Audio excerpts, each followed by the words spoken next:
When we think of ultimate divine power, our minds usually drift to the summit of Mount Olympus or the golden halls of Asgard. We picture Zeus hurling lightning bolts to shatter mountains, or Odin riding his 8-legged steed into the apocalypse. Modern pop culture, movies, and comic books have conditioned us to view the Greek and Norse pantheons as the apex of mythological strength. They are the benchmark for what a god is supposed to be. But if we actually open the ancient texts, if we read Hesiod, Homer, or the Poetica Dea, very different, far more fragile picture emerges. By the standards of human history, the gods of Greece and Scandinavia were incredibly, terrifyingly weak. To understand true power, we first have to understand limitation.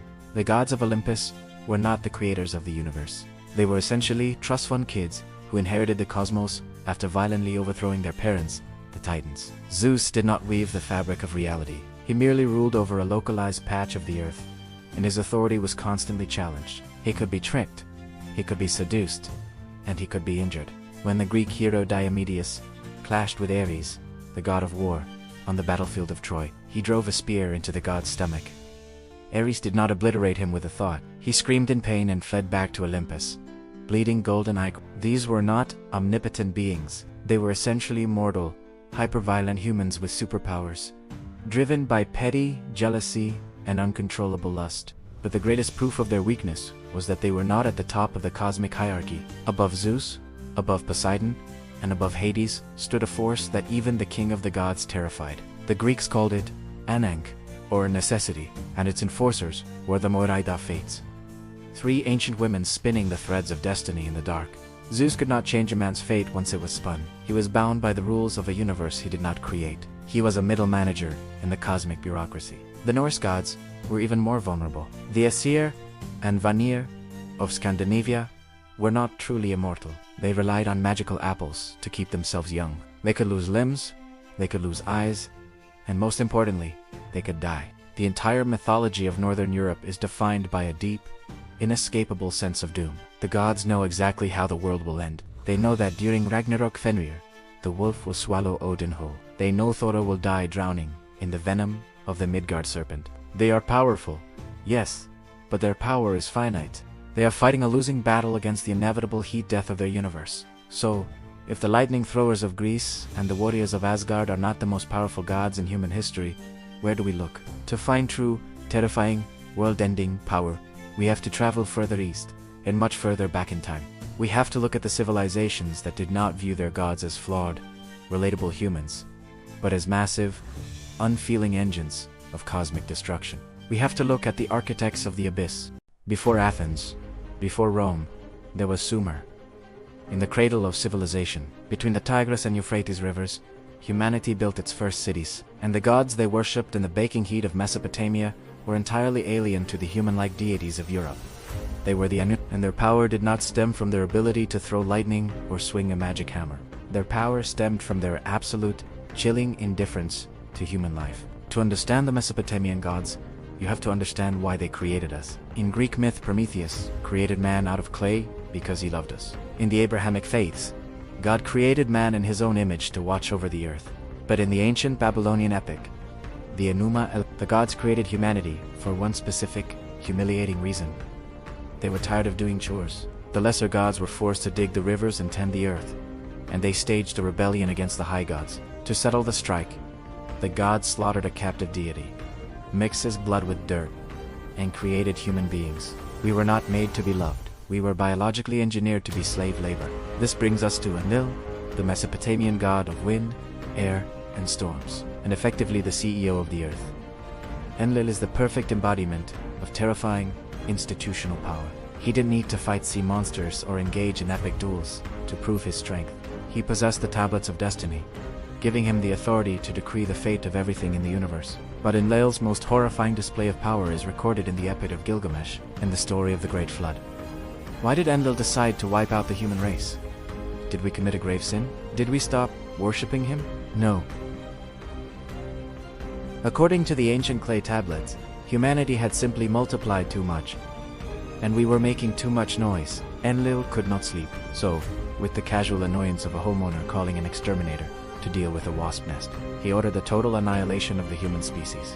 He unleashed a flood so catastrophic, so absolute, that the texts say even the other gods fled into the highest heavens, cowering like dogs against the walls of the sky, terrified by the destruction Enlil had caused. There is a profound psychological horror in this kind of power. Zeus might strike you down if you insult him, but you can reason with him. You can offer a sacrifice. You can beg. You cannot beg Enlil. You cannot reason with a hurricane. The power of the Mesopotamian pantheon was the power of the natural world in feeling, arbitrary and vastly larger than human comprehension. We existed purely at their convenience, and the moment we became an inconvenience, our existence was revoked. This is power without morality. But as we move westward to the sands of the Sahara, we find a mythology where power is not just about destroying life, but holding the fragile fabric of reality together every single night.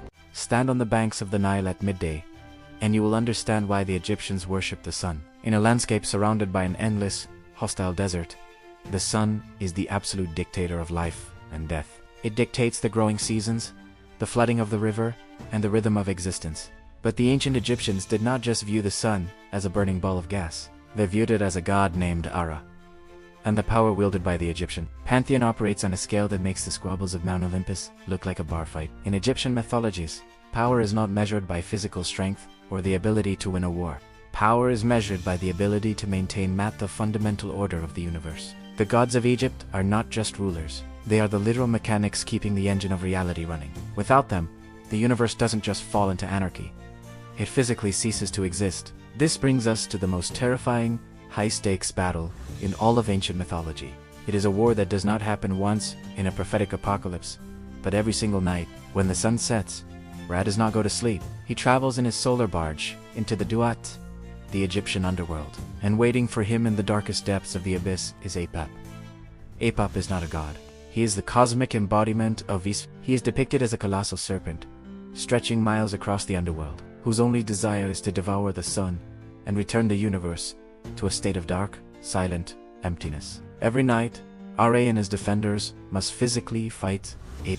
The Egyptian gods must use all their magic, all their strength, and all the prayers of the living to slice the serpent to pieces. The stakes of this battle are incomprehensible. If Odin loses at Ragnarok, the world is destroyed but a new one is born.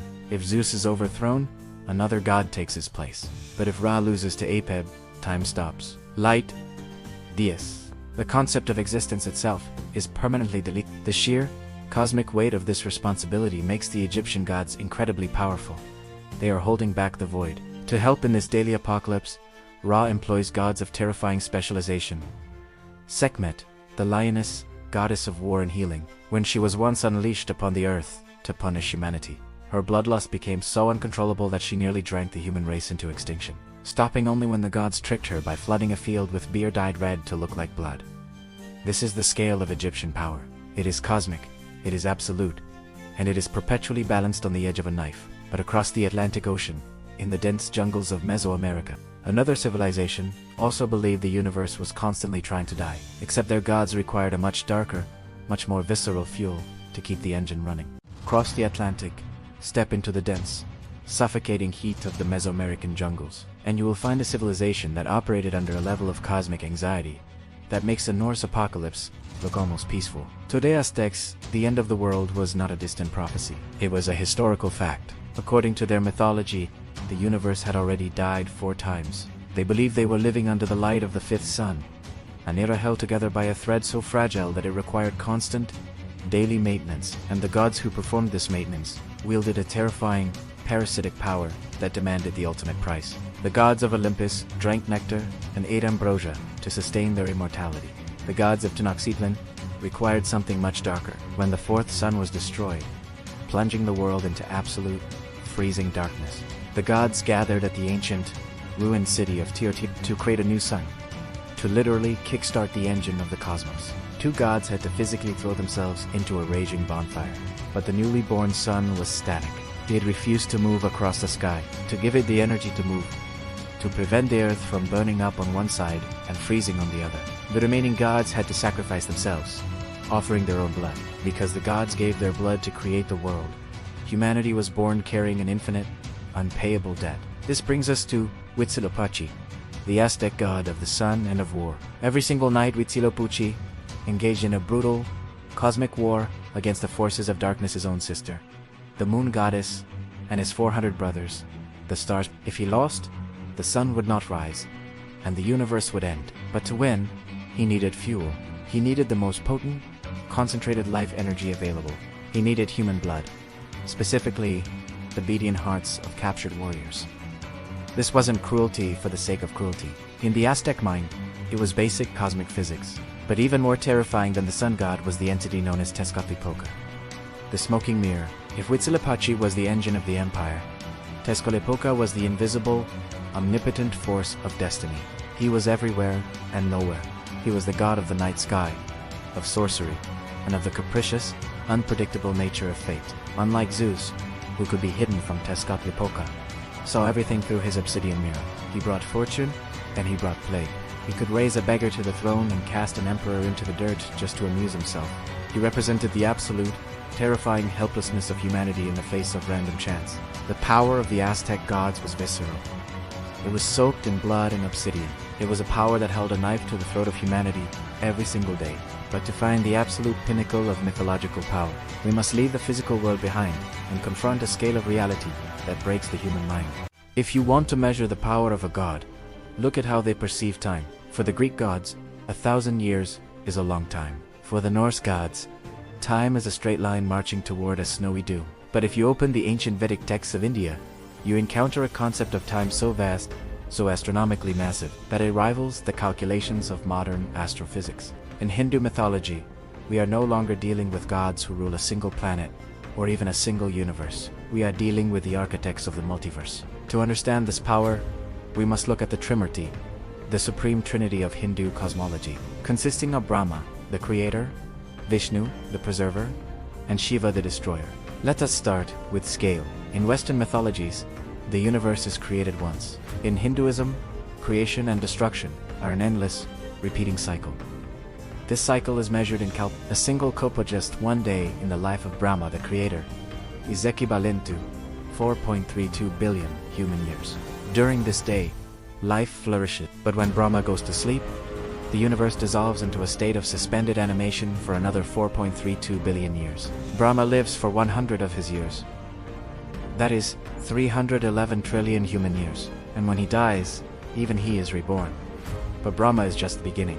The true, terrifying scope of divine power is embodied by Vedic. Picture the cosmic ocean, a dark, infinite void outside of space and time. Resting on the coils of a giant, multi-headed serpent is Vishnu, deep in a state of cosmic slumber. According to the Puranic texts, our entire universe, we know every star, every galaxy, every joy and every sorrow is nothing more than a dream in the mind of Vishnu. But it goes further. As Vishnu sleeps, he breathes. With every exhalation, millions of entire universes bubble out of his pores, expanding into the void. Each universe contains its own Brahma, its own earth, its own gods and monsters. And with every inhalation, those millions of universes are drawn back inside him, completely annihilated, reduced back to pure potential energy. Billions of years of cosmic history, the rise and fall of countless civilizations, all occurring in the space of a single breath. If Zeus threw his most powerful lightning bolt at Vishnu, it would not even register as a spark in a single atom of one of the millions of universes floating in his exhale. This is power on a scale that renders the very concept of power meaningless. It is the realization that reality itself is simply an illusion, a temporary projection called Maya, sustained only by the breathing of a sleeping giant. We have seen the creators, and we have seen the preserver. But the cycle of the Hindu multiverse requires a third force, a force that does not just end a life, or burn a city, or even flood a planet. A force that dissolves reality itself. This is the domain of Shiva, the destroyer. And it is here that we find the most absolute, untouchable power ever conceived by human imagination. In Western culture, the destroyer is usually the villain. It is Hades, or the devil, or Fenrir, the wolf. But in Hindu philosophy, destruction is not evil. It is profoundly necessary. Without destruction, there is no space for new creation. Without death, life loses its meaning. Shiva is the embodiment of this terrifying, beautiful necessity. He is not a warlord in golden armor. He is often depicted as an ascetic, a meditating yogi sitting motionless in the freezing peaks of the Himalayas, his skin smeared with the gray ash of the cremation grounds. He is completely detached from the petty desires of the mortal world. But when Shiva's meditation is broken, the cosmos trembles. In his center forehead rests his third eye, the eye of spiritual wisdom and absolute annihilation.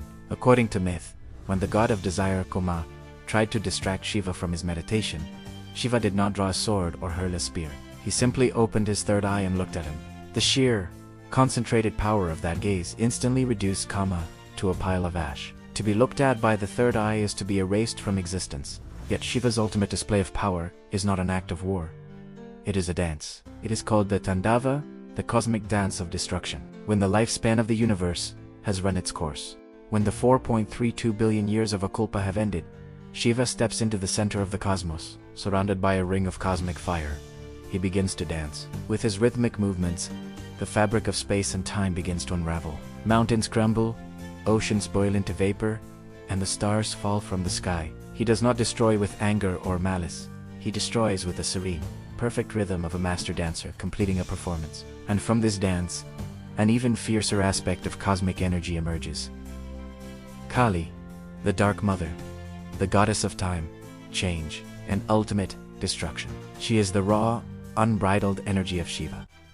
She wears a necklace of human skulls and a skirt of severed arms, representing the death of the ego and the inescapable end of all mortal things. When Kali is unleashed, her power is so overwhelming that she threatens to destroy the very universe she was meant to protect, stopping only when Shiva physically throws himself under her feet to absorb the shock of her frenzy. This is the apex of mythology, a power so vast that to use it is to end reality itself, wiping the slate clean so the dream can begin again.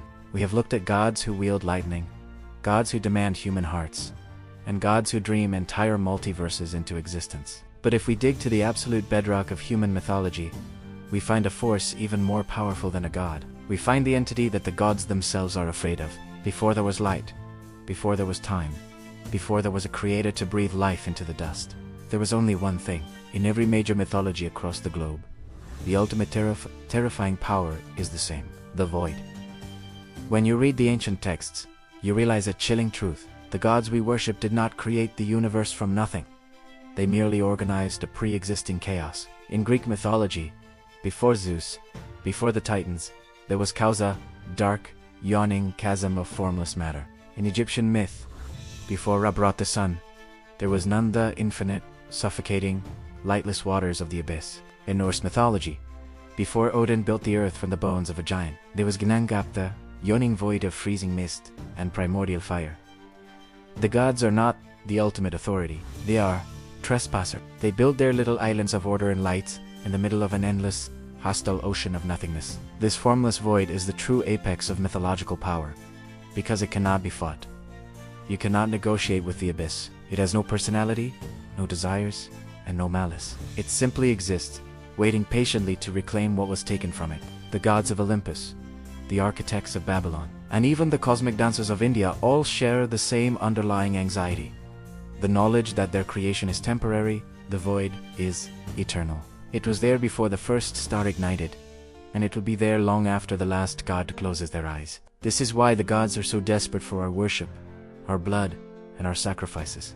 They are fighting a war of attrition against the dark. When Ra fights the serpent Apep every night, he is not fighting another god. He is fighting the manifestation of the void, trying to drag creation back into the abyss. The true power in ancient mythology isn't the ability to create, it is the overwhelming, inescapable gravity of uncreation.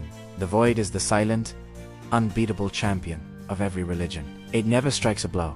It never raises an army, but it always, inevitably, wins. Why did our ancestors construct these terrifying hierarchies of power? Why did we evolve our gods from flawed, human-like kings on a mountain to unfeeling cosmic engines, and finally to the infinite, dreamlike state of the Hindu multiverse? The answer is that the gods are a mirror. The evolution of divine power in mythology perfectly tracks the evolution of human anxiety. When humanity lived in small, scattered tribes, our greatest fear was the immediate environment: a sudden lightning strike, a harsh winter, a violent storm. So, we invented gods like Zeus and Thor. They were powerful, yes, but they were you could hide from a storm in a cave. You could understand the anger of a weather god because it looked like human anger.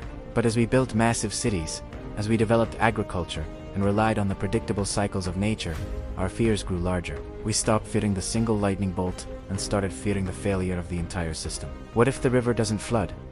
What if the sun doesn't rise? What if the universe simply stops working? To explain these existential threats, we invented gods, Lakra, and Huitzilopochtli, who operated the machinery of the cosmos and demanded absolute, brutal obedience to keep the gears turning. And finally, as civilizations matured and developed deep philosophical frameworks, our fears became abstract.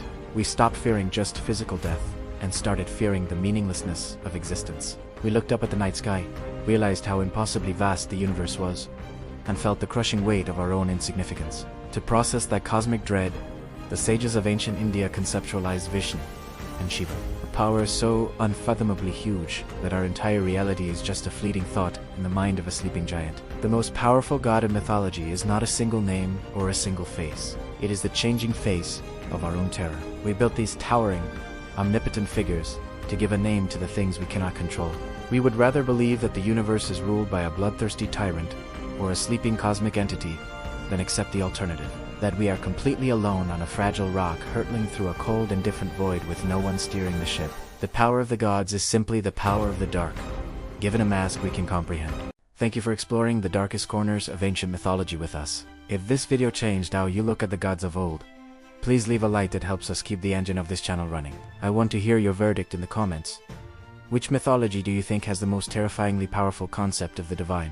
Is it the daily, blood-soaked struggle of the Aztecs, or the mind-bending infinite scale of the Hindu cosmos? Let's debate it down below. And if you want to continue uncovering the hidden, horrifying truths behind the stories our ancestors told, make sure to hit that subscribe button and ring the bell. We have many more mysteries to unravel. Until next time, remember how small we truly are.